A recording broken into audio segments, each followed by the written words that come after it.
mental picture of that man sacrificing the snake on the fire. And I'm like, no. I can do better than that. This is my sacrifice of worship, giving God honor and praise from my spirit, which is alive in me. Amen. I went to this other church. They didn't even lift up their hands. And when they sang the song, and they began to have a name for me. And my name was, that kid that always lift up his hands. Oh man, I didn't even care. Let me be the one that always lift up my hands. Because I'm a worshiper. I'm a worshiper of the living God. This morning, I remind you that God is seeking for those who worship Him in spirit and in truth. Not from the mind, my neighbor's not really praising the Lord. No. Now we're a worship center. Let me remind you, we're a worship center. We worship God from the center of our being. The spirit to spirit. From deep to deep. Amen. Those of you watching online, let us worship the Lord this morning. As we stand up, Father, as we sing the song to the Spirit of the living God. We love you, Jesus. We welcome you, Holy Spirit.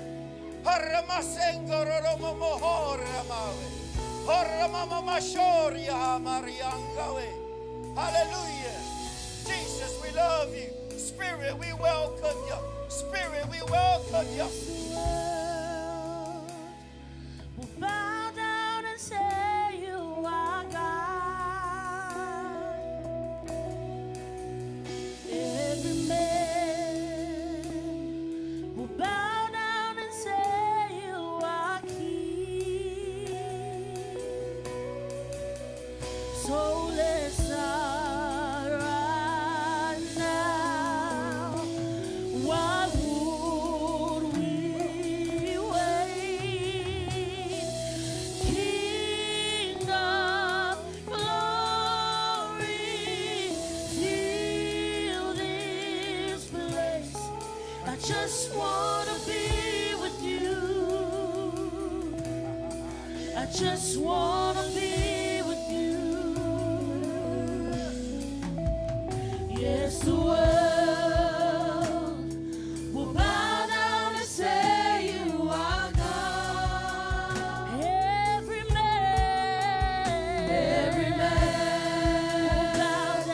will bow down and say you are King. So let's start right now.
place. For you were sent to be our comforter, counselor, and our helper.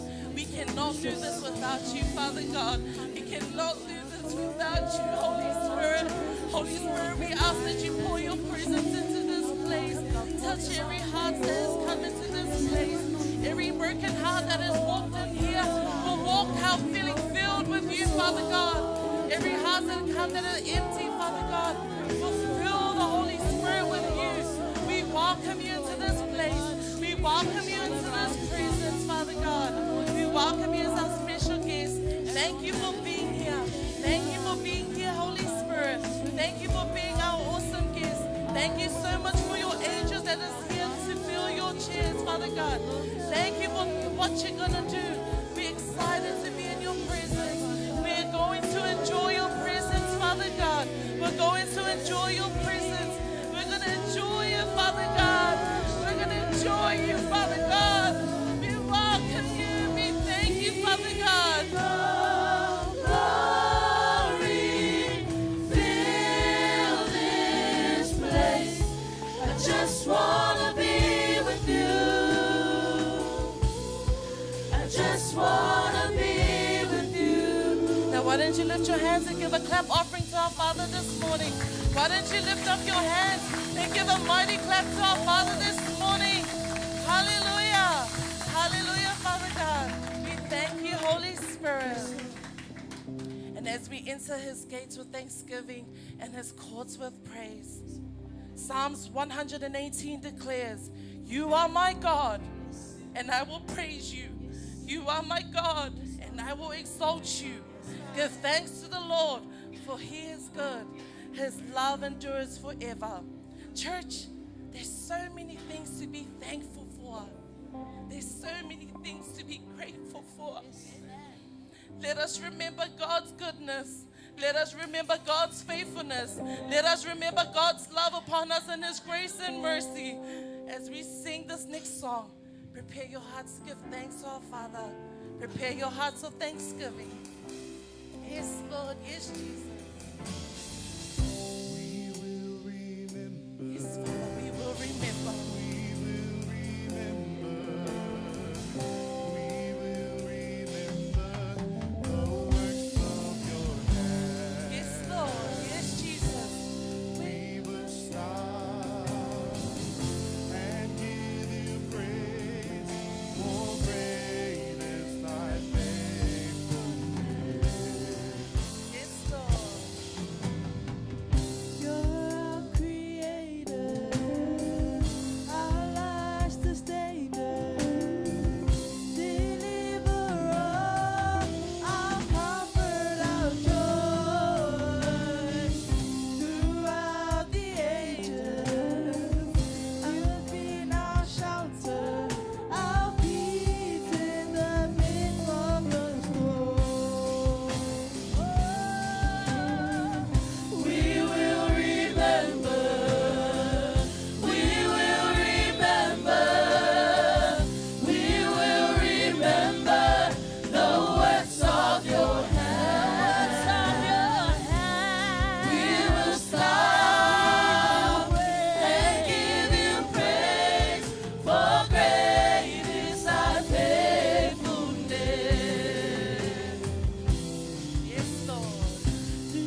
us thanks. Let's give thanks to our Father this morning. Let it be more than 3 or 4 words. Give thanks to our Father. Thank Him for what He has done for you. Thank Him that you woke up this morning and you are still alive and well because of His goodness. Thank Him for this church. Thank you, Father God, for this English service. Thank you, Lord, for your children, for we are the future of your works, Father God. Thank you, Lord, for the band, the instrumental players. Thank you for using us as your golden vessels. Thank you, Father God, for our families. Thank you, Lord, for our parents, our brothers and sisters. Thank you for our loved ones. Thank you, Lord, for your blessing. Thank you for your anointing, for pouring more of your Holy Spirit, Father God. Thank you, Lord, for the jobs that you've given to us. Thank you, Lord, for the money you've given to us, Father God. Thank you, Lord, for your praise. Thank you for your word that has made life, Father God, that speaks life, Father God. We thank you, we thank you, we thank you. We praise your holy name. We give you thanks and all the honor and glory and praise back to you, Father God.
Why don't you shout hallelujah? Hallelujah. Why don't you shout amen? Amen. Amen and amen. Let's go, band.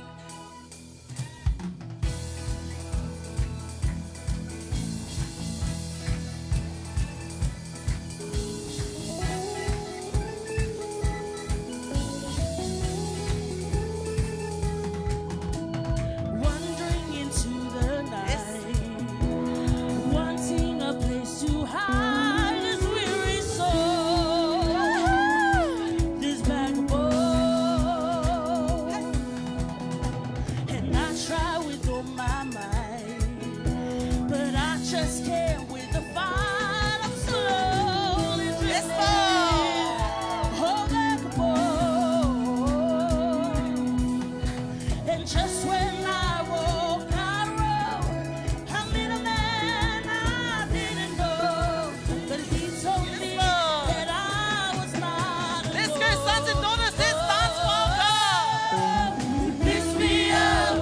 Turn me around, He placed my feet on solid ground.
Hallelujah. We worship you as we sing hallelujah.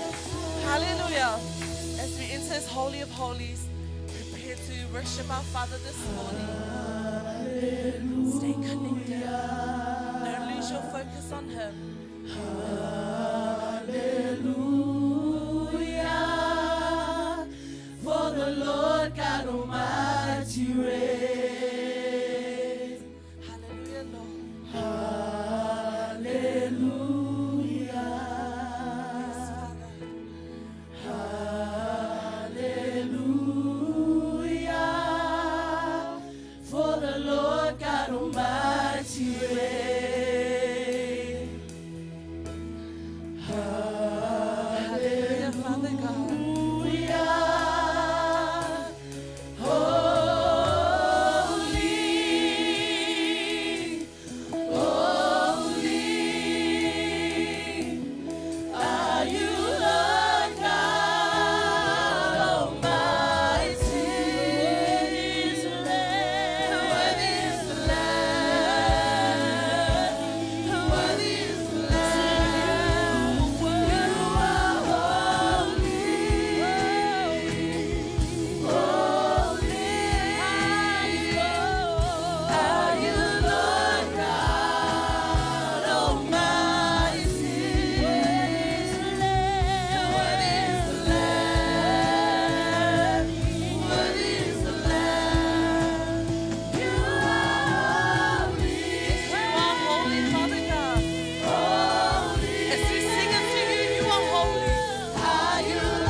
God is looking for those who are worshiping in spirit and in truth. Let that be you and I. Let that be you and I who worships Him in spirit and in truth. Hallelujah, Father God. Hallelujah, Jesus. Hallelujah, Father God. For you are holy, you are holy, you are holy and true, Father God.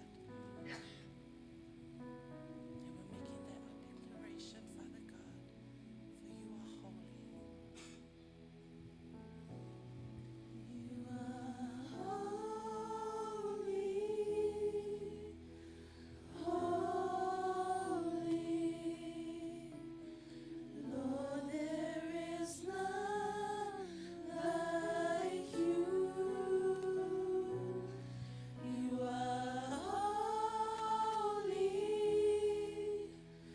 holy. Glory to you, my Lord. Sing, you are holy. You are God, you are holy. holy. Mean every word that you sing. Confess that He is holy. Lord, there is none like you. You are holy, holy. Glory to you, my Lord. I sing your praises forever, deeper in love with you. Deeper in love with you, Jesus. Here in your close where I'm close to your throne, I found where I belong. I sing your praises forever,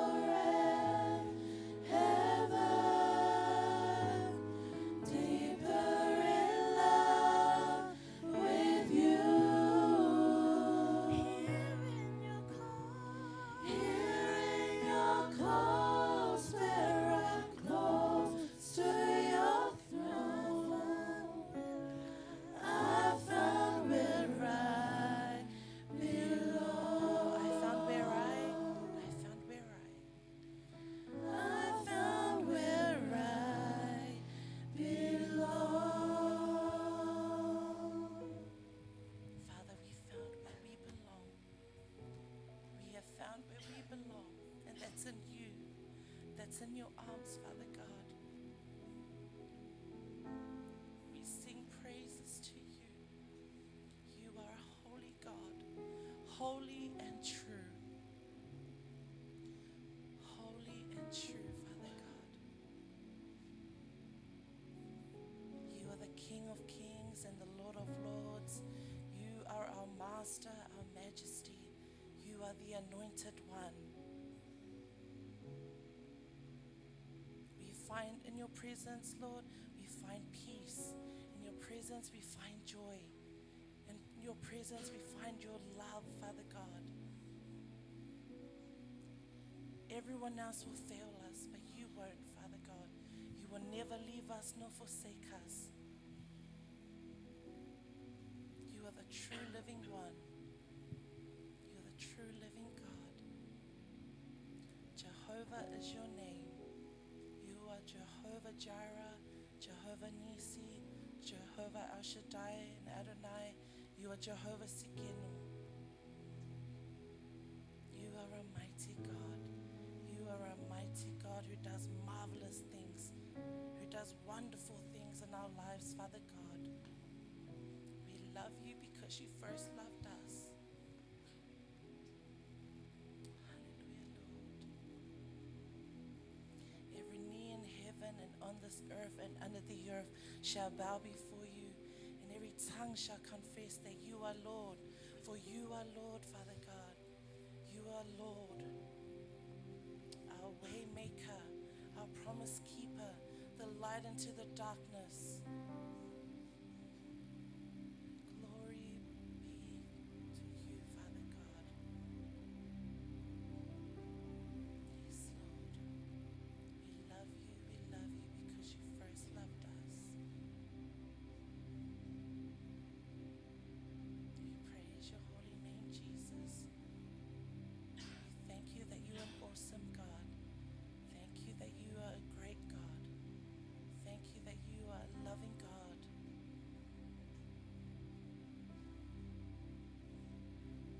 Hallelujah. This is your time with your Father. You speak to him. Pour your hearts to our Lord. He heals you. He hears you in your prayers. The God that answers prayers. What a faithful God we serve.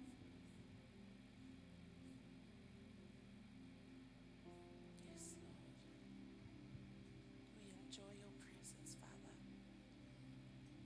No other feeling like this in the world. But with you, we find it all our answers, Lord.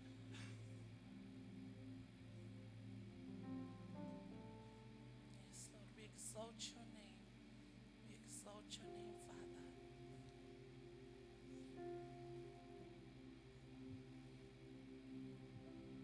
For you are Alpha and Omega, the beginning and the end, the first and last. You are the I am.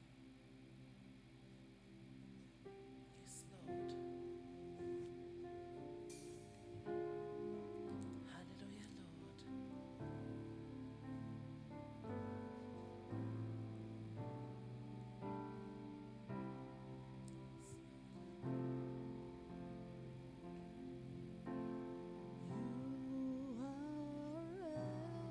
Yes, Father, you are Alpha.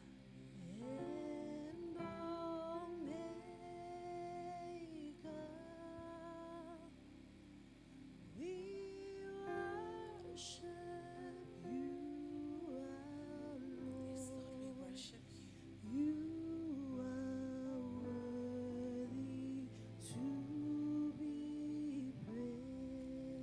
Yes, Lord.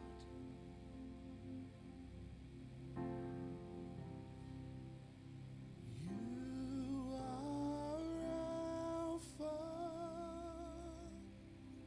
and Omega.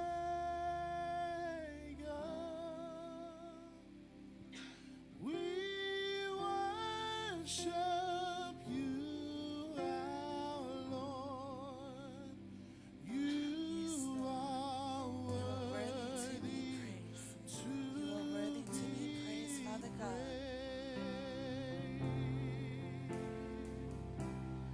We give you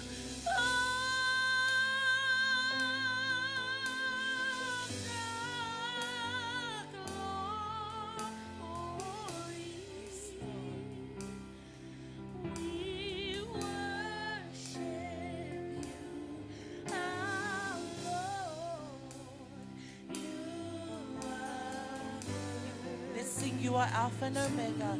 And as we stand together, let's give all the honor, glory, and praise back to our Father. Let's sing together.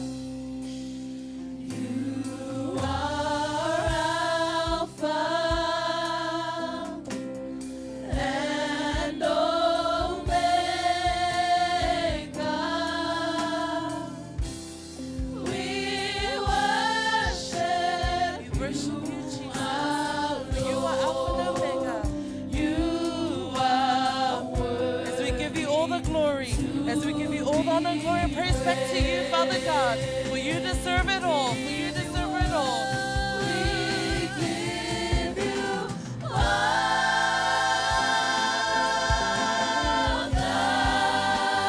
the glory. We worship you, our Lord. We give you all. We give you glory and the honor and all the praise.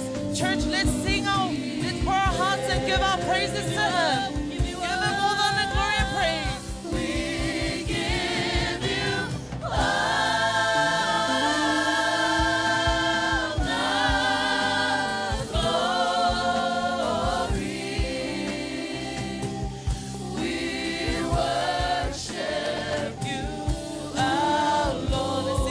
time.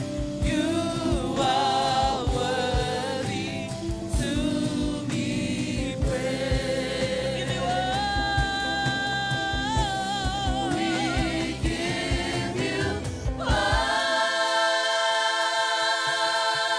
the glory. We worship.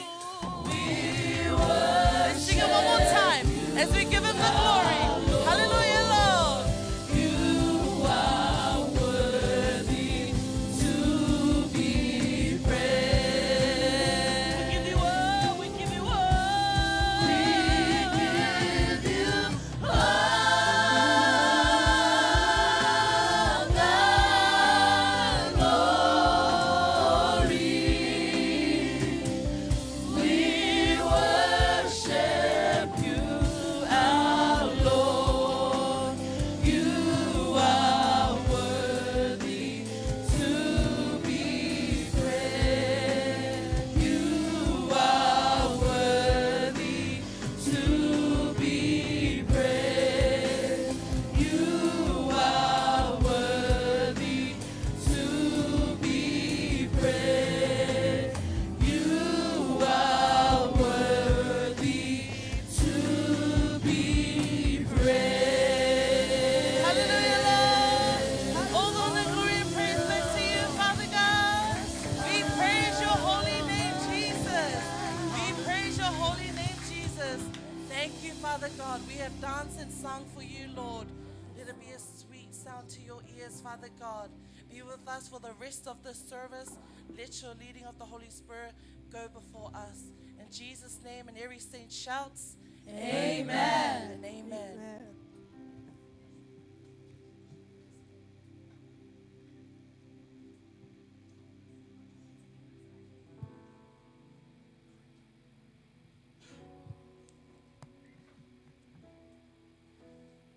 God is good, All the time. and all the time. God is good. We have now come to the next part of our worship, which is our tithing and offering. Our scripture for this Thanksgiving morning comes from Matthew 6:33, which everyone knows. It says, "But seek first the kingdom of God and his righteousness, and all these things will be added to you." As I was reading this passage, two words stood out for me. And it was the words, seek first. What is it to seek first? Everyone has their own interpretations of this. But for me, what stood up was like, it meant prioritize. Prioritize the kingdom of God, his values, his principles, his teachings, and his righteousness. Question to you, my fellow brothers and sisters. Do you guys prioritize your weekly income and take out your tithing first? We agree everything belongs to God. There are 24 hours in a day.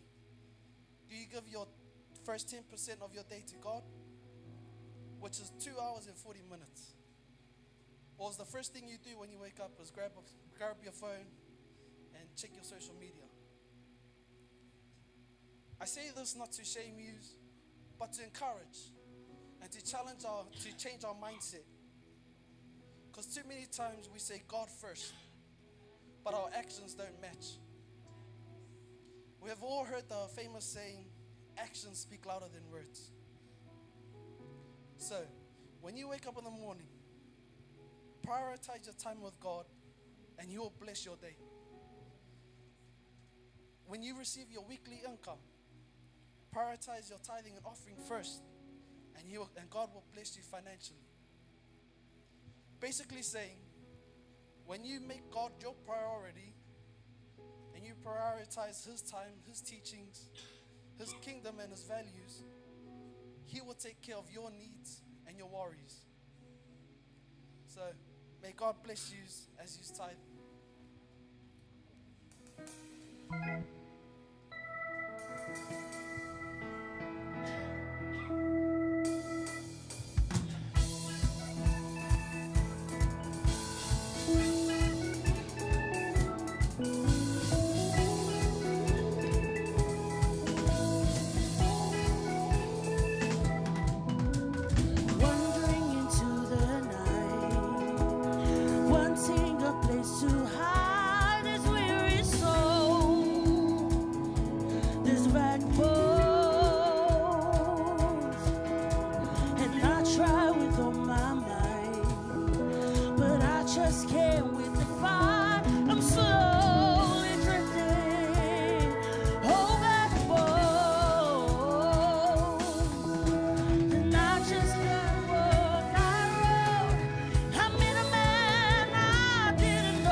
right hand, and then as we pray for agreement, for our tithing and offering. Dear Father, we just thank you for our tithing and offering this morning, Lord. We thank you that, for every source of income. We thank you for everyone's jobs, Lord. I just want to pray, Father, you just bless every hand that has sown their harvest this morning, Lord. Forgive us if we have not made you our priority this week, Lord. But I just pray, Father, that you just continue to mold us and make you the priority, on this new journey. Father, I just want to pray that you just bless our spiritual parents financially, Lord. I pray that for every hand that will count the money, and that you just bless them, bless every ministry that will go towards, Lord, and that your kingdom will grow. I just want to pray that your will be done through it all, Lord. In Jesus' mighty name we pray and say, Amen. Amen.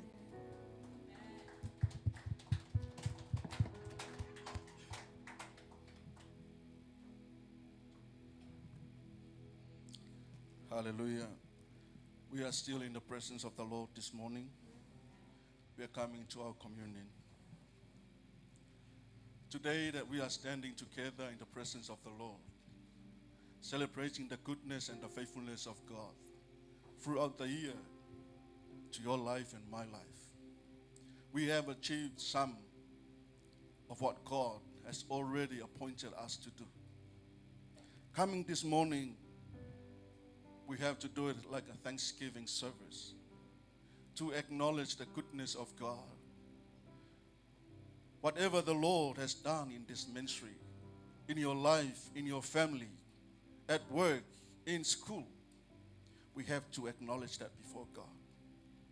And the reason why we come to the communion, Jesus Christ is the one who gave the sacrifice for all of us. He knew no sin, but he became a sinner because of us. God set him as a sacrifice. From him, God gave us the access to the throne of grace. The grace of God, that's why we are here. He gave you life. He gave you wisdom. He gave you the knowledge, the understanding, we access to the benefits of our father Abraham because of the blood of Jesus. The sacrifice that God made for all humankind. This morning, as we come to celebrate, we have to acknowledge that before God with a heart of appreciation, thanking God for every good thing that he has done in your life and my life. Communion, we celebrate the life of Jesus. He died on a cross. He gave his life so we can have life. We have access to the throne of grace. We have hope in heaven. We are called sons and daughters because of the great sacrifice that Jesus Christ has done for us. Isn't that the way that we have to acknowledge and we have to thank God for all that he has done for us? Pastors will pass it over to you. You may hold it until we partake it together. And from this moment, just think about the goodness of God. Think about his mercy and his grace. Hallelujah. Oh, the blood of Jesus. Oh, the blood of Jesus. It washes white as snow. Oh, the blood of Jesus. Oh,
There's freedom in the blood of Jesus. He washes white as snow. I thank you for the blood of Jesus. I thank you for the blood of Jesus. I thank you for the blood of Jesus. He washes white as snow.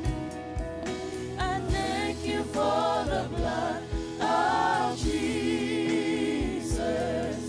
I thank you for the blood of Jesus. I thank you for the blood of Jesus. He washes white as snow. Oh, the blood of Jesus. Please be upstanding. Oh, the blood of Jesus. Oh, the blood of Jesus. He washes white as snow. He washes white as snow. He washes white as snow.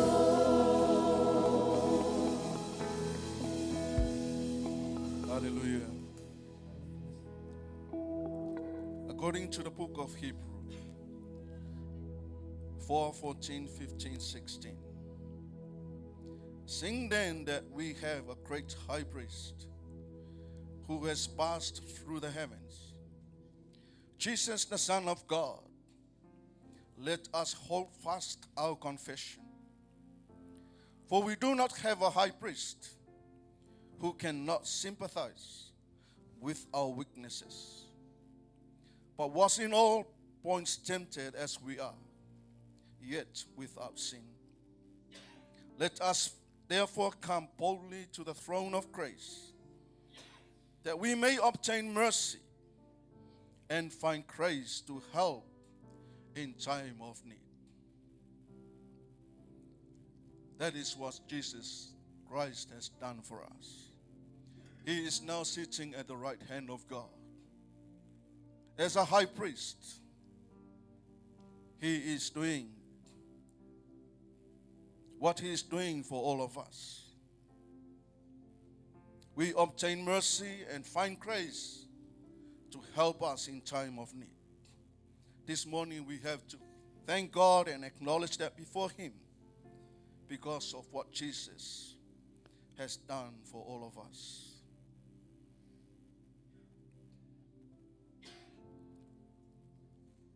According to Apostle Paul, he said, "For I received from the Lord that which I also delivered to you, that the Lord Jesus on the same night in which he was betrayed took bread. And when he had given thanks, he broke it and he said, 'Take, eat. This is my body, which is broken for you. Do this in remembrance of me.' In the same manner, he also took the cup after supper, saying, 'This cup is the new covenant in my blood.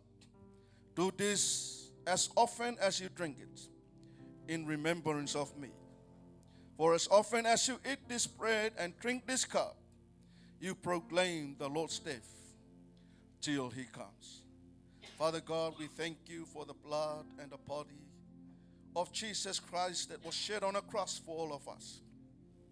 Every Sunday morning we come to celebrate what he has done for us. We thank you for his life and we thank you for this great sacrifice. Father, from our hearts we have to say thank you very much.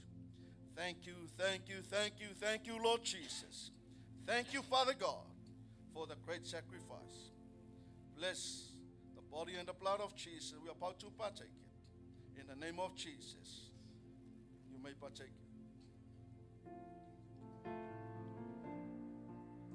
When you finish, acknowledge that before God, saying something to him. appreciate what He has done for you. Thank you, Jesus. Thank you, Lord. Thank you, Father God. You are so good. You are so great in our life. You are so merciful. Oh, thank you so much, Father. We obtain mercy. We obtain grace from you, Father. We have peace because of what you have done for us, Jesus. Hallelujah. Thank you so much, Father God. Just lift your hand and talk to Him. Oh, yes, Jesus.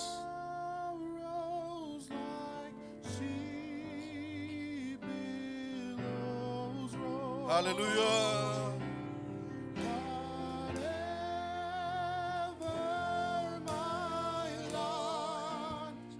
Thou hast taught me to say, it is well, it is well. Sing it again, brother. Hallelujah. Oh, yes, Jesus. When peace like a breeze You are still in the mode of worship. attended, Acknowledge that before God. and sorrows like sea billows roll. Whatever my lot, Thou hast taught me to say, it is well, it is well with my soul. It is well, it is well with my soul. With my soul, it is well, it is well. Sing it again. Lift your voice.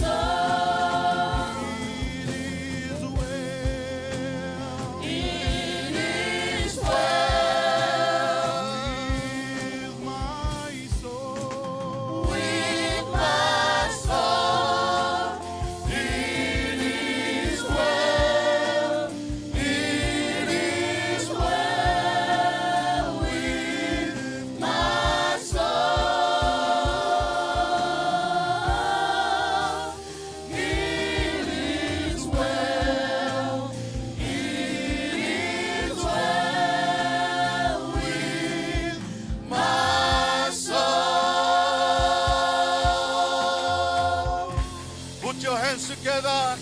Give a clap offering to Him. And shout a shout of praise. Acknowledge that before God. It is well. It is well.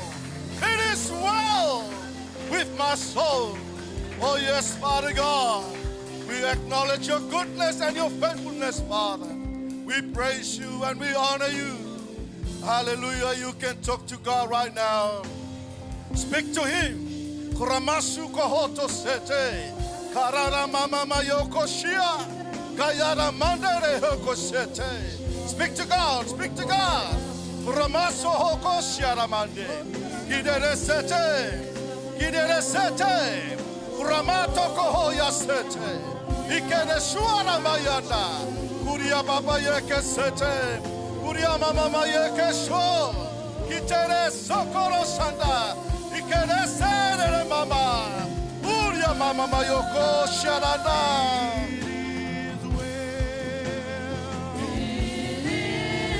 Oh yes, Jesus. With my soul, With my soul, it is well. It is well with my soul. It is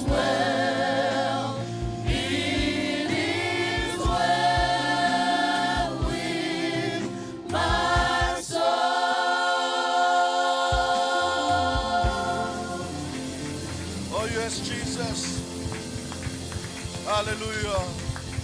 Thank you so much, Father God. Thank you, Lord Jesus. Thank you, Holy Spirit. What a good God we serve. Father God, we honor you and we bless your wonderful name. Let your name be glorified forever and ever and ever. Oh, yes, Father, in Jesus' name. And God's people shout. Amen. Amen. You may be seated. While you sit beside next to that person.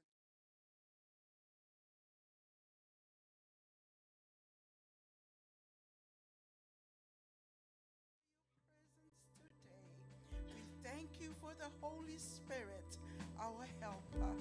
We rely and are totally dependent upon you, Holy Spirit, that you will have your way with us today, Lord God. And thank you for the mighty anointing of your Spirit, Lord God. We ask in Jesus' name, amen and amen. You may be seated. Thank you, team.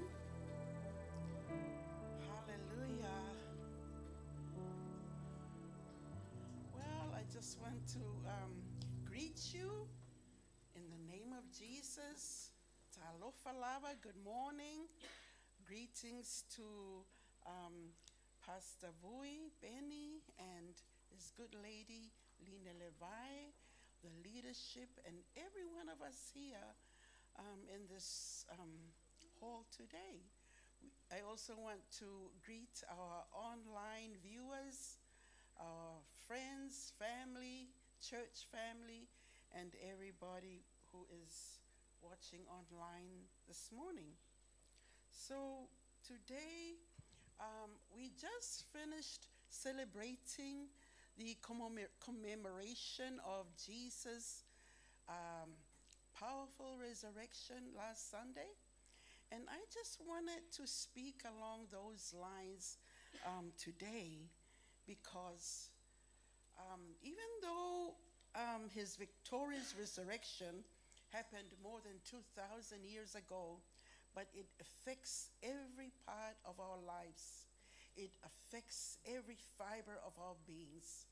The Bible says, in him, in Jesus, we live, we move, and we have our being in him. Christianity is about a relationship with Jesus. It's a love relationship with him. So I would like to speak today about a subject, and I've titled it, Living Victoriously in Jesus. Living victoriously in Jesus. 1 Corinthians 15, verse 57 in the NLT says, "But thank God who gives us victory over sin and death through our Lord Jesus Christ." And 1 John 5, verse 4 says, "For whatever is born of God overcomes the world. And this is the victory that overcomes the world. It's our faith." You know, there are 4 enemy agents in the world, always trying to attack, always trying to come against the people of God and come against trying to take dominion over people in the world. And we know that as sin, we know it as a flesh, and we know it as a world that tries to entice us or get us to conform to its pattern, and we know that as the devil himself. So, firstly, I'd like to share about you being reminded that the importance of knowing what Jesus has done for us on the cross. Also, number 2, I would like to remind you that you are no longer a slave to sin. Number 3, I'd like to remind you that you are sons and daughters of God. And number 4, know that you have a purpose and a destiny to fulfill in life. So it's important that we know what Jesus has done on the cross. You may think, oh, yes, we've heard it before. Tell me the old story. But this is the very core of our Christian walk. It is what Jesus has accomplished on the cross. Remember that in the garden, Adam disobeyed and sinned. And sin entered the world for the first time. Remember the perfect world? But sin entered the world, and Satan became the god of this world. Adam sinned in God's sight. His sin spread to all humanity. Why? Because Adam represented mankind. God had made a law, he had ruled that the penalty of sin is death. But in order for God to forgive sin, he has to see blood. He has to see blood. Without the shedding of blood, there is no forgiveness of sins. Why? Because Leviticus 17:11 says, life is in the very blood. So God, in the perfect Garden of Eden, killed an animal because sin has entered the world. And that blood was symbolic of Adam and Eve's sin being covered with the blood of animals. The animal skin was used to cover their nakedness, and that's why the Israelites sacrificed spotless and undefiled animals to cover their sin every year in the Day of Atonement. And on that cross, Jesus dealt with the sin of mankind. He wasn't guilty of any sin. He was made sin for us. He died in our place as our substitute. God's gift of salvation. Innocent blood of Jesus totally removed our sin. Anyone who believes in Jesus and what he did will be forgiven, cleansed, redeemed, justified, made righteous, born again, and have eternal life. These are spiritual blessings. Full salvation, forgiveness of sin, full salvation, deliverance from every curse and every work of the enemy, healing from sicknesses and disease, full salvation. He was made poor, his poverty, so that he went through poverty so that we might be made rich. And of course, eternal life. We've been taught that man is a being with 3 parts, a 3-part being. He is spirit, he has a soul, which is his mind, intellect, and will, and he lives in a body. Our spirit was made alive to God when we are born again. The mind is to be renewed to the word of God, and the body or the flesh, the old man, has what the Bible refers to as a sin nature. And Apostle Paul says, when you're born again, consider that old sinful nature powerless and ineffective. Point number 2, know that we are no longer a slave to sin. Can you say that with me? I am no longer a slave to sin. Jesus has freed me from the power of sin. You know, these are spiritual blessings that sometimes our minds struggle with. And even Paul says that there is a struggle on the inside of him in Romans 7. He says, there's something going on the inside of my members. It's like the good that I don't want to do, I end up doing. And the good that I don't want to do, I end up doing. Oh, who shall save me from this? Who shall save me from this? It's like there is a sin on the inside of me, this sinful nature that I struggle with every day, every day. Who will send me? Who will set me free from this sin? And then he says, but thank God that through Jesus Christ, I am free from the slavery and being a slave to sin. Amen? Okay. Romans 6, verse 2 to 7, and verse 12 and verse 13. I would really want for you to listen well, because this is so important. Romans 6, verse 2 to 7. Maybe they'll put it up in the NLT. Since we have died to sin, how can we continue to live in it? Or have you forgotten that when we were joined with Christ Jesus in baptism, we joined him in his death? For we died and were buried with Christ by baptism. And just as Christ was raised from the dead by the glorious power of the Father, now we may also live new lives. You see, Paul got this revelation from God that in God's sight, we were baptized, we were immersed into Jesus' death, into Jesus' burial, into Jesus' resurrection. In God's sight, when Jesus was nailed on that cross, you and I were also nailed to that cross. Our sins were nailed to that cross. Can I have, Liz, can you come up here, please, Liz? Liz, yeah.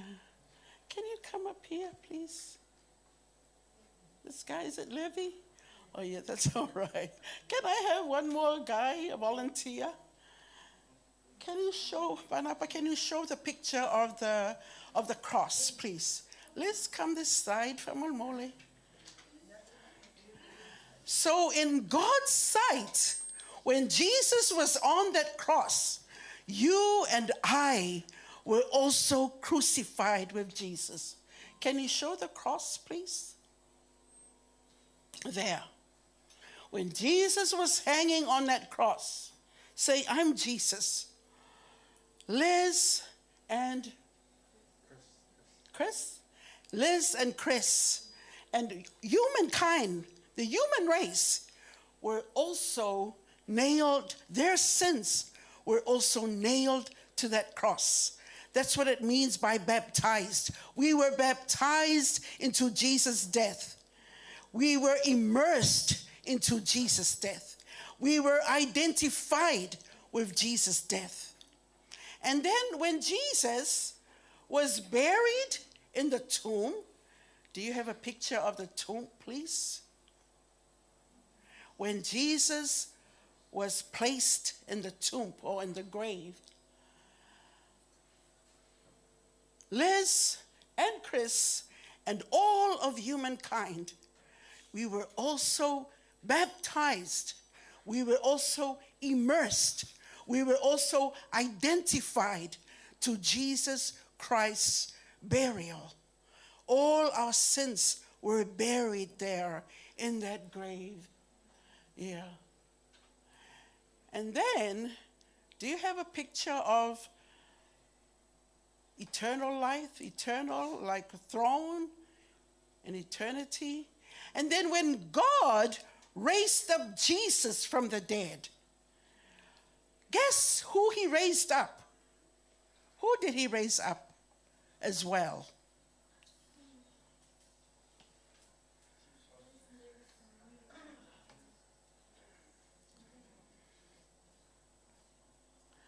God also raised up all of us. When Jesus was raised up into heavenly places, all of us were also raised up with Jesus Christ. Amen? That's how God saw it. And that is a spiritual blessing. Ephesians 1 says, thank you so much, bless you. That's why the Bible says that God has given us all spiritual blessings in heavenly places in Christ Jesus. Now, these spiritual blessings, we may not see them like we do, like a nice job, or we have a beautiful home, and we have a really latest model of a car. Those are material blessings. But these spiritual blessings that God has made available to everyone who believes in his Son, Jesus Christ, these spiritual blessings are real. Now, you may struggle with it in your mind, but they are real. They are richness of God. They are eternal. Amen? Amen. I pray that you will get this. You're no longer a slave to sin. Jesus paid the price for your freedom. No longer a slave to sin.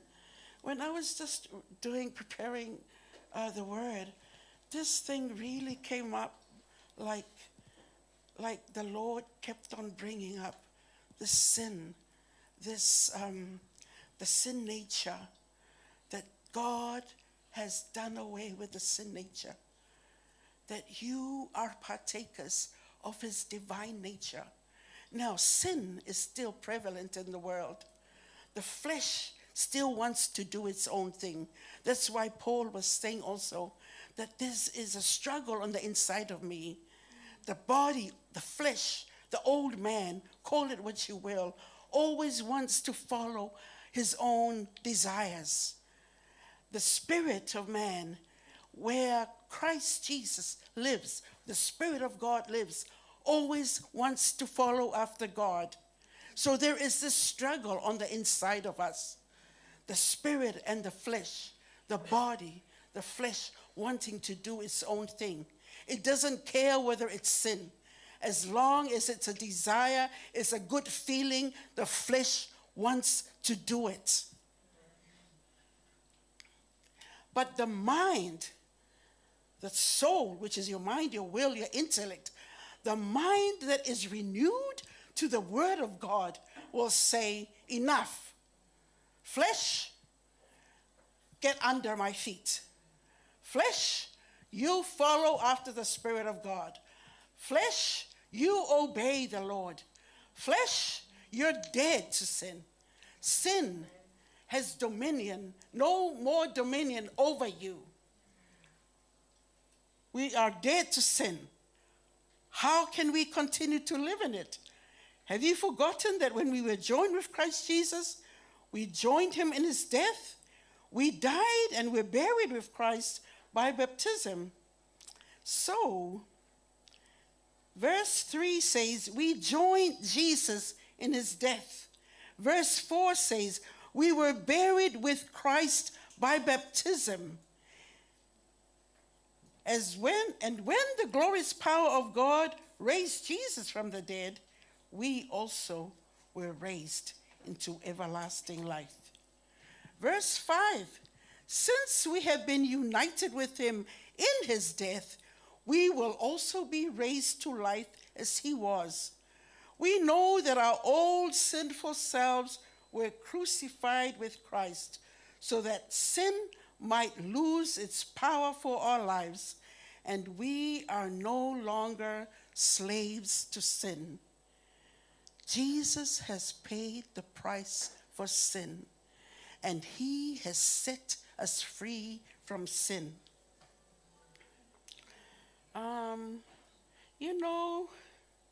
No slave in his right mind would want to remain in slavery when somebody has purchased their freedom. Why would they want to stay in the prison room? Why would they do that when the prison doors are open? Why be a slave to sin when Jesus has freed you?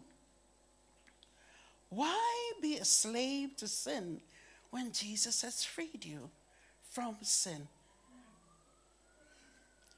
You know, we really have to think about it, evaluate it, assess it in our mind, asking the Holy Spirit of God, give us revelation. I want to understand this. I don't want to be a slave to sin any longer.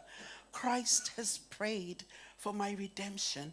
Christ has paid for all of me to be free. And we really need to get a revelation of that. And you know, the closer you come to God, the closer you ask God to give you revelation, the closer you fellowship and stay in His presence and soak your mind in the Word of God. Now notice, I didn't just say read. It's soaking. Soaking your mind with the Word of God. Soaking as in a sponge that you place in a bowl of water. It comes up, the sponge, you press it, and only water comes out. And that's how it is with the Word. That as we soak in it, the power of the Word of God gets into our mind, gets into our heart, gets into our spirit. A transforming work of the Holy Spirit starts to happen.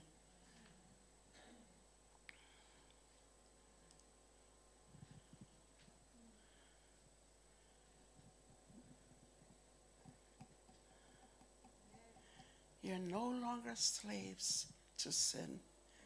Jesus has freed you. Jesus has freed you from the power of sin. Hallelujah. Thank you, Lord, that this truth will be so real in our lives that we start to think on it, that we start to meditate on it, that we start to absorb it, that we immerse our mind in it. We soak in the Word. We soak in your presence. And as we do that, we find that we sin less and less and less and less and less until we just walk closely with God. Now, this does not mean sinless perfection, because there's no one perfect in the world, right? No one perfect in the world. So it's not sinless perfection, but it's realizing that there is a power of God available to you so that you can rise strong, so that you can do what He's called you to do, so that you can live victoriously the way He wants you to live, so that you can abide in Him, be productive, be fruitful in your life, bringing joy to the Lord in our lives, because we bear much fruit. But we bear much fruit because of our association with Him. John 15 says, you can do nothing without me. You can do nothing.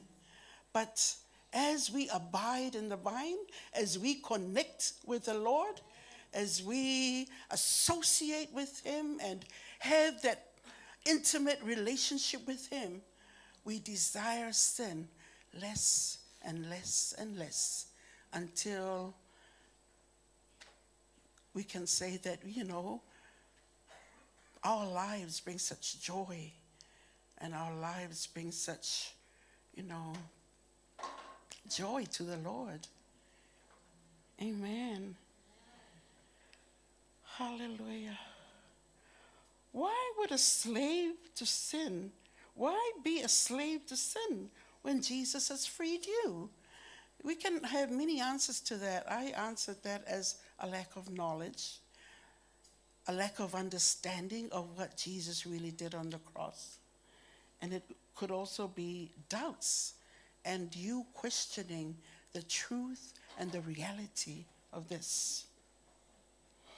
I remember in 1865, they started to prohibit the slave industry in America. And I remember watching a documentary about how these slaves would work in the cotton fields in the South and how they would just sing and joyfully sing. Most of their songs were gospel songs. And they would sing with hope. They would sing with joy. And it gives them the strength. It gives them hope to go on. And that's why we need, as we praise the Lord, as we find our joy in the Lord, as we sing worship to Him, as we do all these disciplines that the Bible tells us to do, we find that we have strength. We find that the Spirit of God that indwells our spirit infuses or pours out strength into our inner spirit, and we are made strong. Another thing with the slaves in America that I notice is that they usually name their children or their grandchildren after great people. Like, for example, there was one family, they called their grandchildren George Washington Carver. Another one, Martin Luther King Jr. And so these men, you know, they grew up to be such great people for God, really great people for God. It's because they were able to visualize. They visualized greatness. They visualized hope. They visualized freedom. That's what Martin Luther King Jr. said. I had a dream that one day freedom will come. They visualized great things because they believed in a God that was for them. Hallelujah. Okay, sin is still here in the world, but we're dead to its influence. We are no longer enslaved to it. Victory to overcome sin, flesh, the devil, and the world. No man is perfect yet. I've said that. As Christians, we must not allow our feelings to control us. Feelings is the voice of your body. Feelings is the voice of the flesh. But we are not to be led by feelings. Romans says that we are to be led by the Spirit of God, because feelings are up and down, up and down. You feel good, you're up there. You feel depressed, you're down there.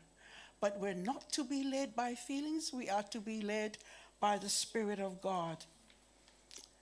We walk by faith and not by what we see, think, or feel. You know, one of the problems that many Christians are weak today is because of their focus.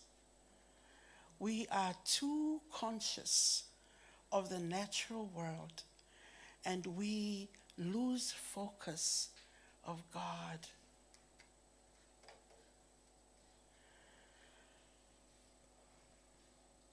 They don't want to pray. They don't read enough of the word for it to have a powerful effect and influence of them. But it's a word that brings transformation. But we are more conscious of the worldly things. We are more conscious of that. And as long as our mind focuses on the natural world, it blocks us from focusing on the supernatural. It's a hindrance from us stepping into the supernatural things of God. God always wants to move. God always wants to move.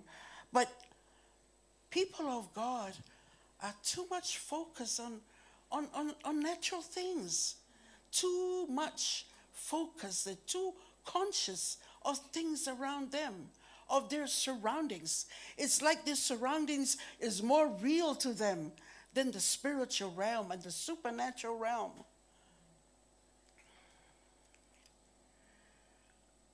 We have to build this consciousness of Jesus and the things of God's kingdom in us more than our focus on the world. Hebrews 12 verse 2 says, fixing your eyes on Jesus. He is the author and the finisher of our faith. Fixing our eyes on Jesus. He is the author and the finisher of our faith.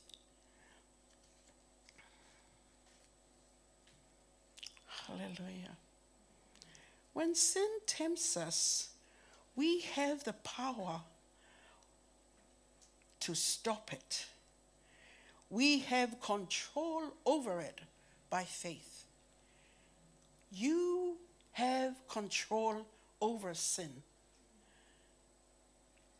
God said to Cain in Genesis 4, sin lies at the door, and its desire is for you, but you must rule over it.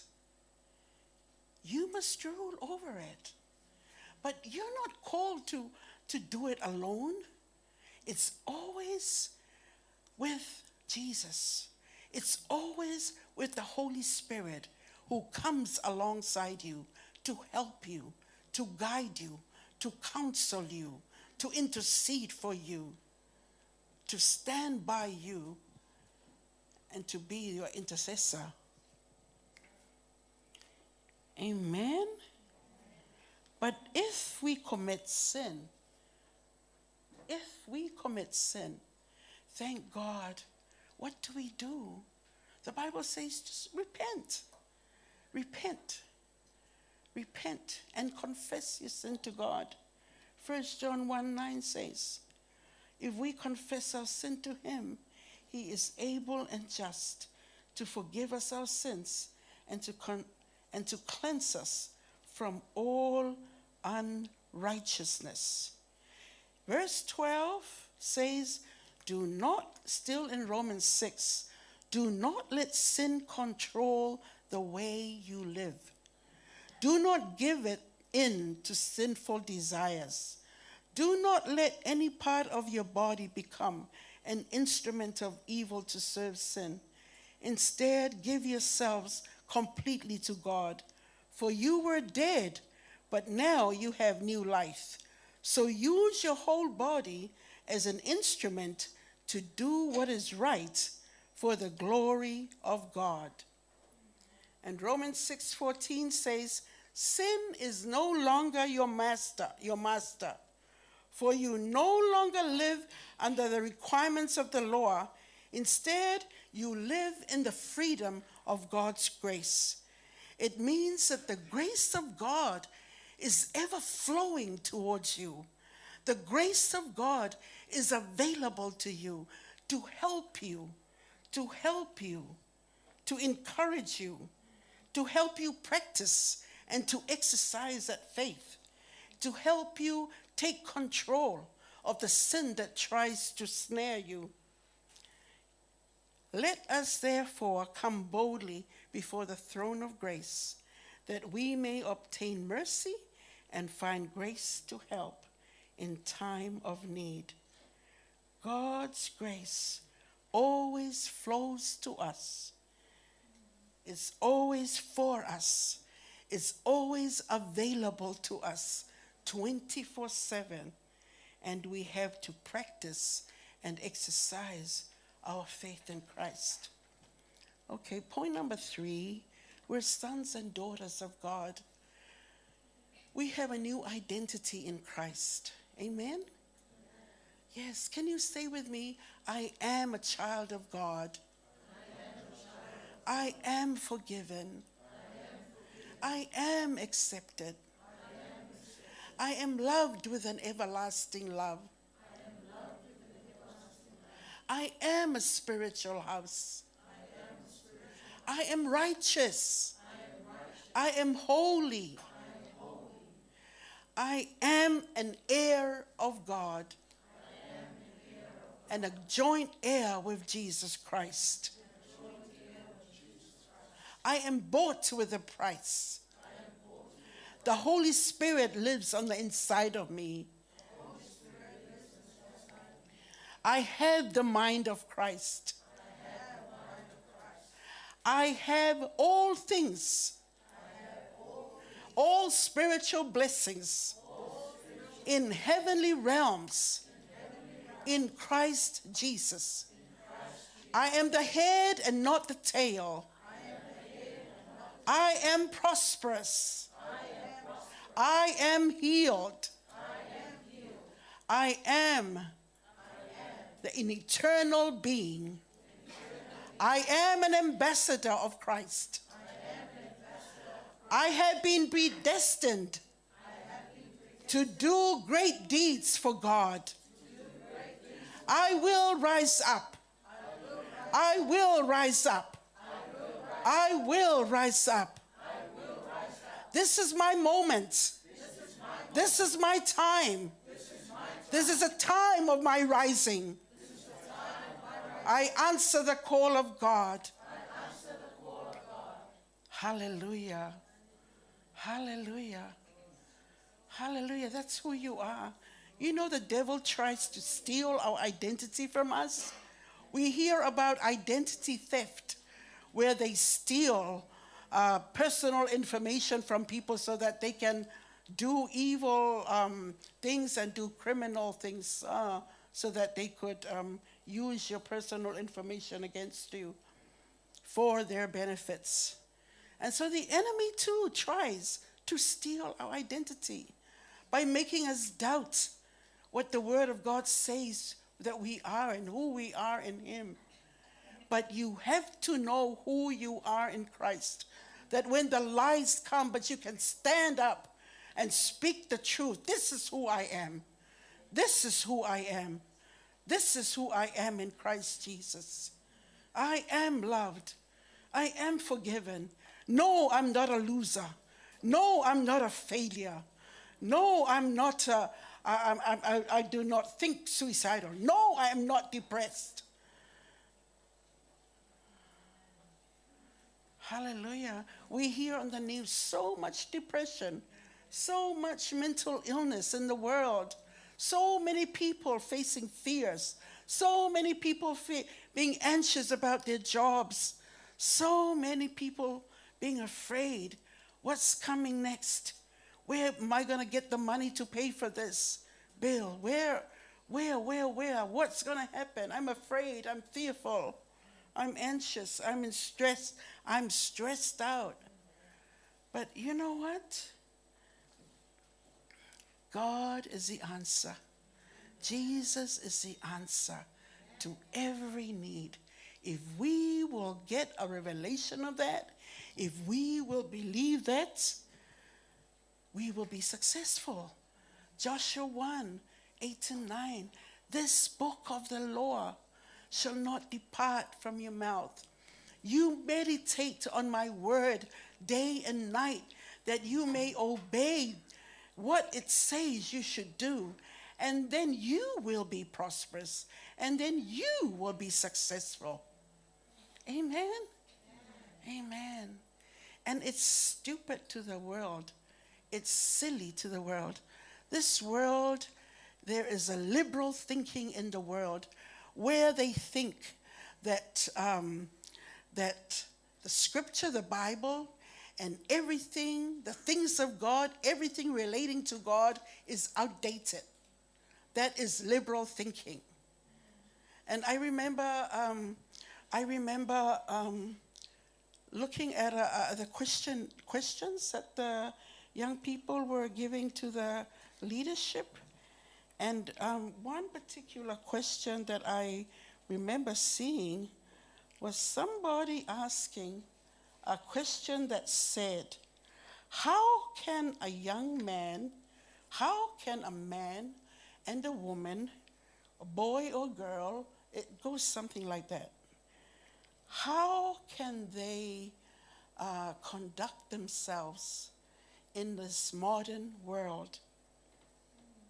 You have to realize that we're living in a fallen world, right? We're living in a fallen world that is decaying. We're living in a fallen world. God, we hear about the end times where God is wrapping up his calendar, the end times coming. And I remember one person asking about Revelation. We have to realize that in the sin, evil, and corrupted world, Jesus feels what we feel. He didn't promise to take away the trials, the challenges, the tribulations, the pressure, the sorrow that we face. But he did promise to help us. He said, "Be of good cheer. Take heart. Be strong. I have overcome the world." He means that he's walked this path before. He means that he will help us and give us joy and strength and peace to go through it. And you will know great strength, great joy. And where is your source coming from? It's from the inside, from Jesus. He will walk through it because his grace is made perfect in our weaknesses. He will help you. He will never leave you. He will never forsake you. And as a man and a woman and a young man and a girl and a boy living in this modern age, modern world, what do? We continue to shine the light of Jesus. We continue to live in the light. We soak his word and his presence. We grow strong in our faith. We know our authority. We know that we are loved. We know that we are eternal beings. We know that this is just our temporary place, dwelling place. We know that the Bible says to set your mind on things above and not on the things of this earth. Why? Because this world is temporary. Everything will end, whereas eternal life will go on, will be in eternity. So we build ourselves up in our most holy faith, praying in the power of the Holy Spirit and staying close to God. And number 4 was talking about how we should know that we are people who have plans. God has plans for us, and we have a destiny in him. We have to find our purpose in him and to do it. Ephesians 2:10 says, "For we are God's masterpiece. He has created us anew to Christ Jesus so we can do the good things he planted for us to do long ago." And Titus 2:14 says, "He gave his life to free us from every kind of sin and to make us his very own people, totally committed to doing good deeds." You know, God has a plan for your life that you have to fulfill. He's got a purpose for you. And sometimes we do not understand. Sometimes we pray and there are no answers. But you have to believe by faith that God knows what he's doing. He is in control. He is your master. And he is your Lord. I remember there's a story that was written by this lady named Amy Wilson Carmichael. I think that's how you say her name. And in the 1800s, in the middle of 1800s to the 1900s, she was a missionary to India. She comes from England. And so she was a missionary to England. And as a young girl, Amy always prayed, "Lord, please, I want you to change my brown eyes and make them blue eyes. All my other sisters, they have beautiful blue eyes, but I have brown eyes." And so she would wake up in the morning, go to the mirror, have a look, still the brown eyes. But she continued to pray, "God, I want to have beautiful blue eyes. Please change my brown eyes and make them blue. And still in the morning, she would wake up disappointed. She's seeing brown eyes staring right back at her. And then when she grew up, she went, like I said, as a missionary to India. And she saw how these young teenage girls in India were being taken to this, it's a false religion, to this temple as temple prostitutes. And so she had a desire in her heart to save these girls. So she would go, get money, fundraise, because she knows that if she pays for them, the temple priests will allow her to take them. So she went and started dyeing her, got dark dye to make her skin darker because she was very fair. And so put on the Indian costumes with a veil and go to the temple and start giving the temple priests money in order to buy these teenage girls who were being sold as prostitutes there. And so she got about more than thousands of young girls. She saved them, these young teenage girls. And when the Queen of England heard about, this is a true story, and when the Queen of England heard about what she was doing, she donated money so that more and more teenage girls could be brought into freedom. And so one day, Amy was getting ready to go to the temple again, and God said to her,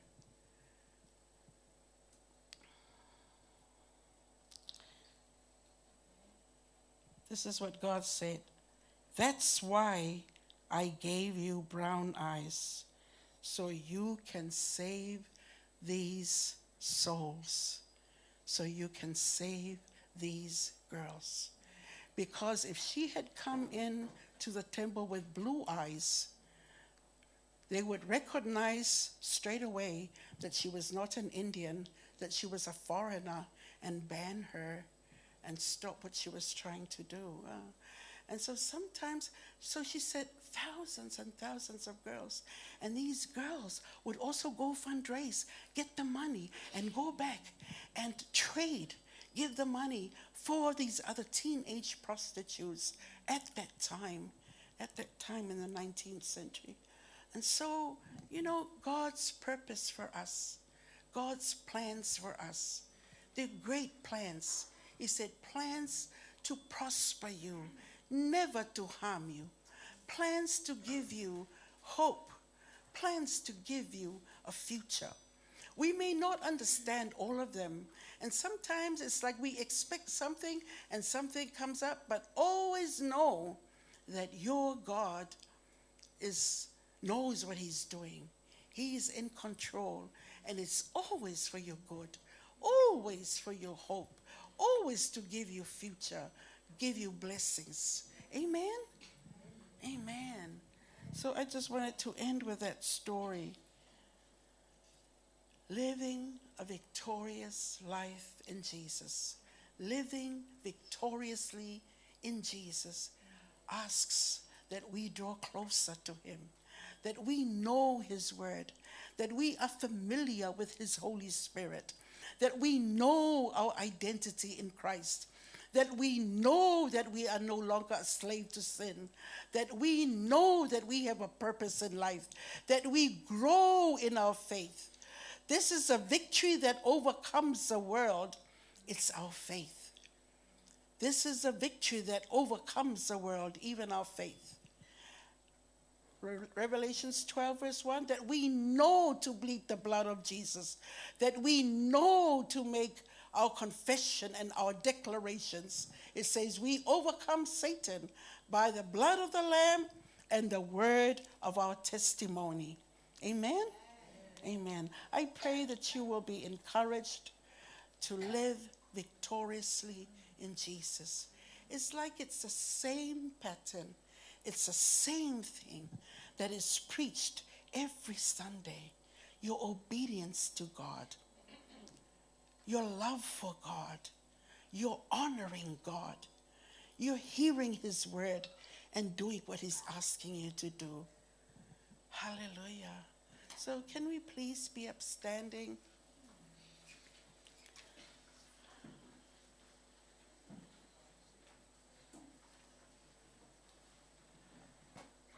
The story of the salvation in Christ is the greatest story ever told. The greatest story ever told. Hallelujah. Praise you, Father. Robaskere motaragraya.